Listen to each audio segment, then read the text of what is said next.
Morning student, हम आपको पढ़ा रहे थे चैप्टर बहू की विदा। विनोद रस्तोगी का ये चैप्टर है और इसमें हमने आपको पेज नंबर 20 पर आपको छोड़ा था।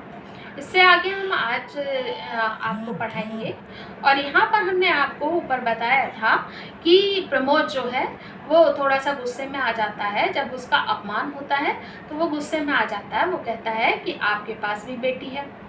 जीवन लाल से कहता है तो जीवन लाल कहते हैं हाँ बेटी तो है, पर हमने बेटी की जब विवाह किया 1 महीने पहले ही उसका विवाह किया था तो उसको इतना दहेज दिया कि देखने वाले दंग रह गए और बारात की भी खातिरदारी बहुत अच्छे से की।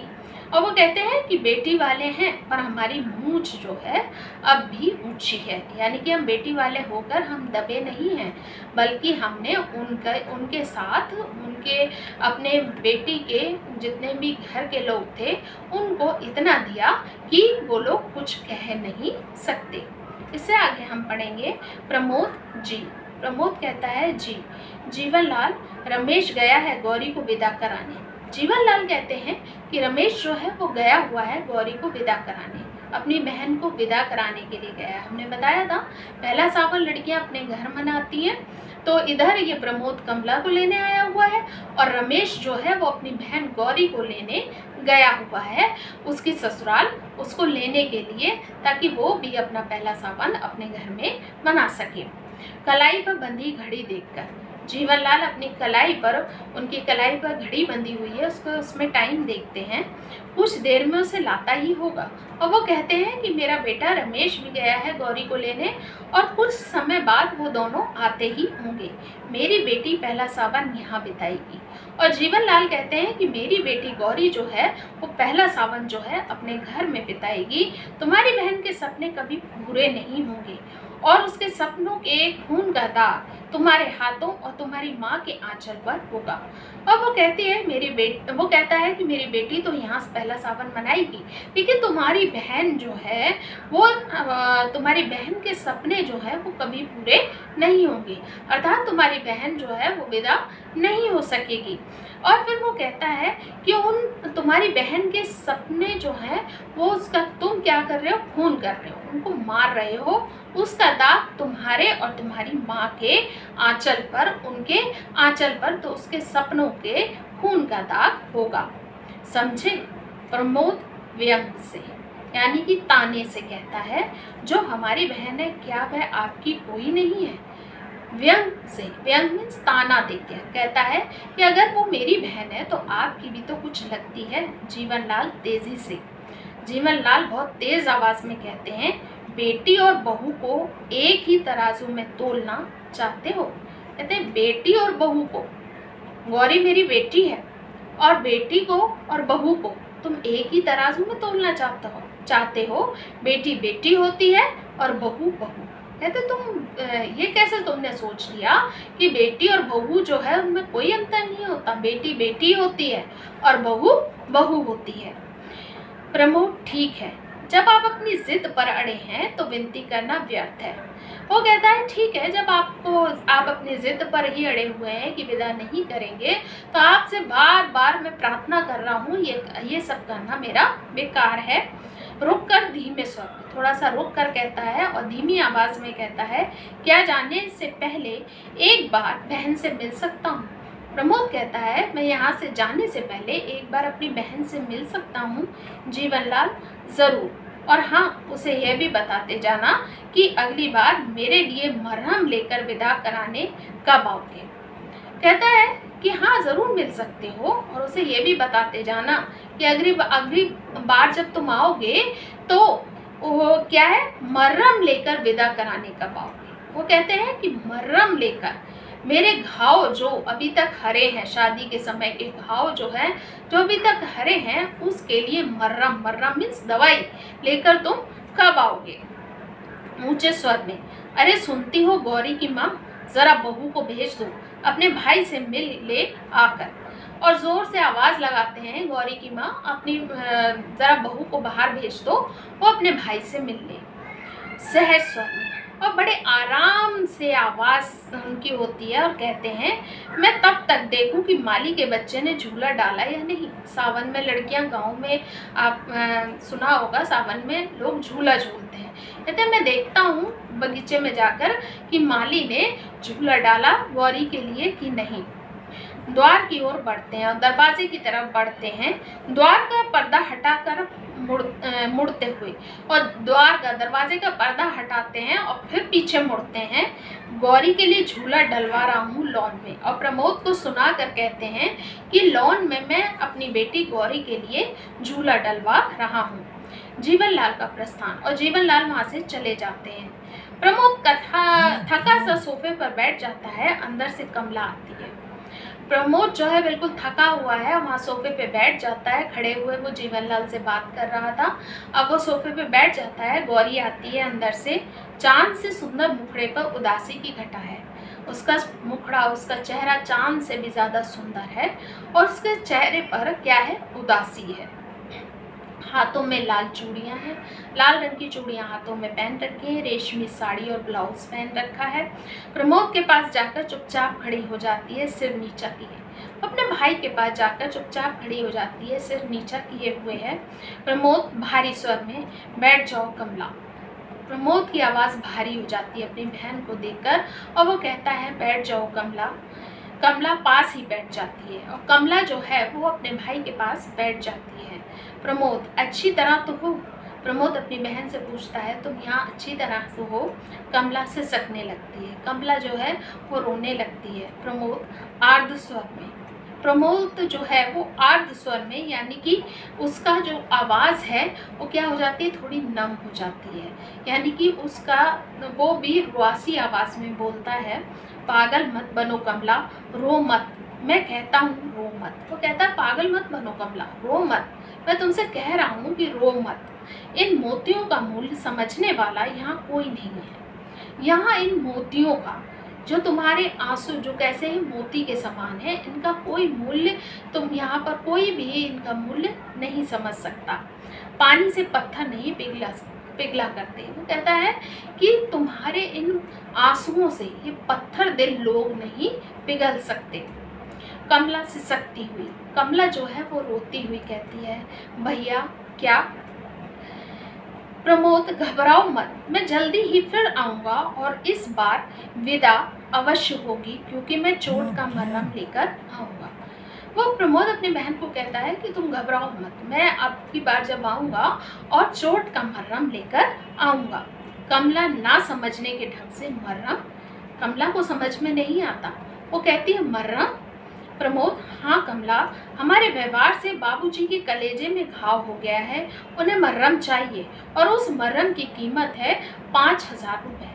कहता है हमारे व्यवहार से, प्रमोद कहता है कि हमारे व्यवहार से, जो हमने शादी में इनके साथ व्यवहार किया है, तुम्हारे ससुर के साथ जो व्यवहार किया है, उससे इनके हृदय में, इनके दिल में क्या हो गया है, घाव हो गया है, उसके लिए उन्हें मरहम चाहिए, और मरहम की कीमत क्या है, 5,000 रुपये है।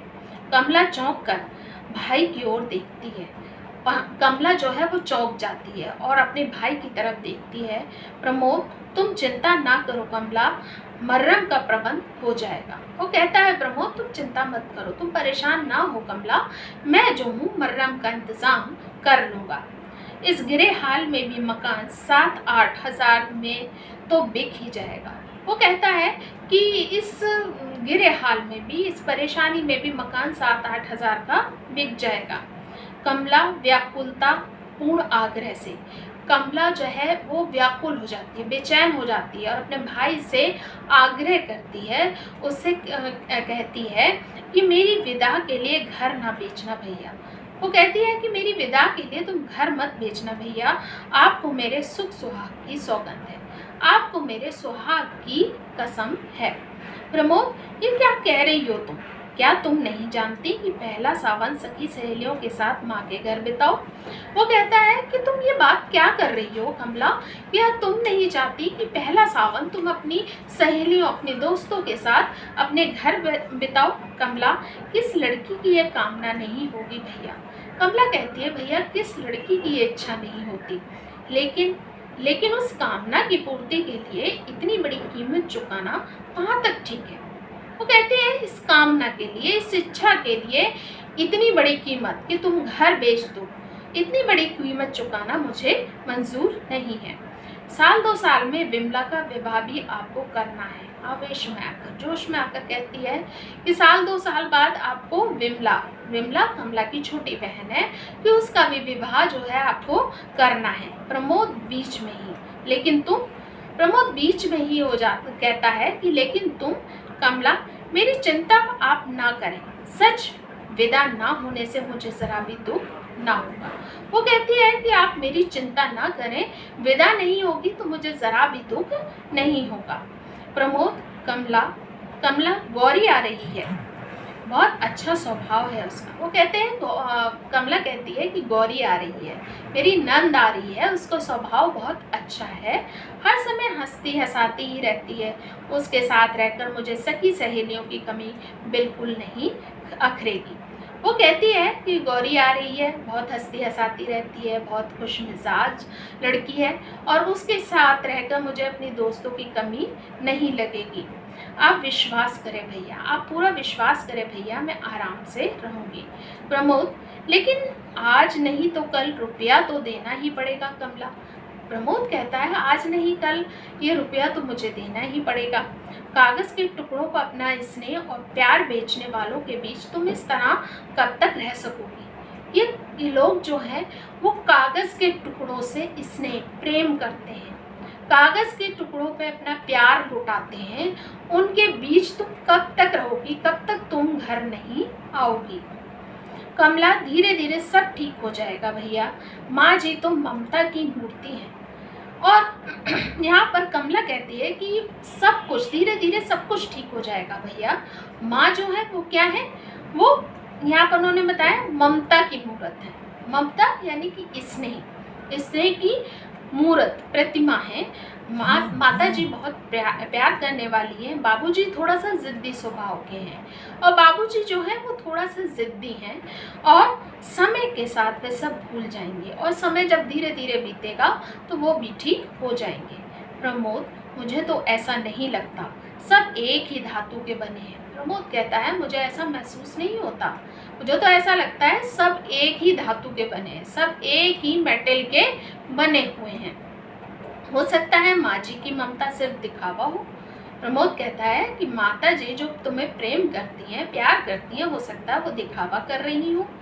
अंदर से राजेश्वरी का प्रवेश, अंदर से राजेश्वरी जो है वो कमरे में आती है, जीवनलाल की पत्नी और कौन है, कमला की सास।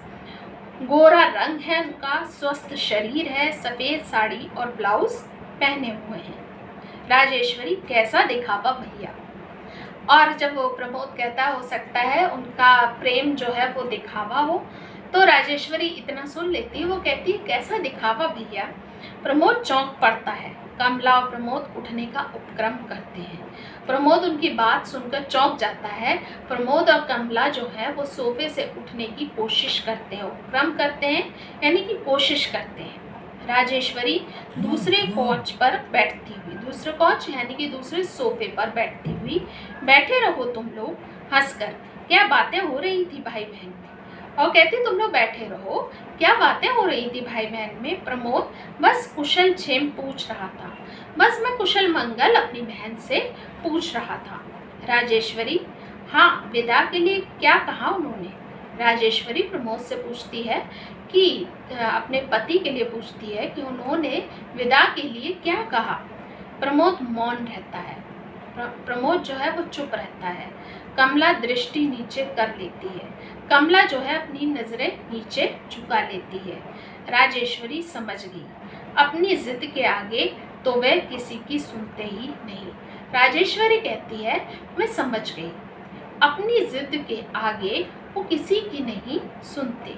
जब तुम्हारी चिट्ठी आई थी तभी मना कर रहे थे, जब तुमने चिट्ठी लिखी थी कि तुम कमला को लेने आ रहे हो तभी वो क्या कर रहे थे, मना कर रहे थे। मैं तो समझाते समझाते हार गई। क्या कहा उन्होंने। वो कहती है मैं तो समझाते समझाते हार चुकी हूँ, उन्हें मैंने बहुत समझाया लेकिन वो नहीं समझते। उन्होंने तुमसे क्या कहा है? प्रमोद अब भी मौन है। प्रमोद जो है अब भी चुपचाप है। इससे आगे 9th क्लास हम अगली बार पढ़ाएंगे। और इस आप जो है इतने वीडियो देखकर इस कहानी को समझने की कोशिश करें। धन्यवाद।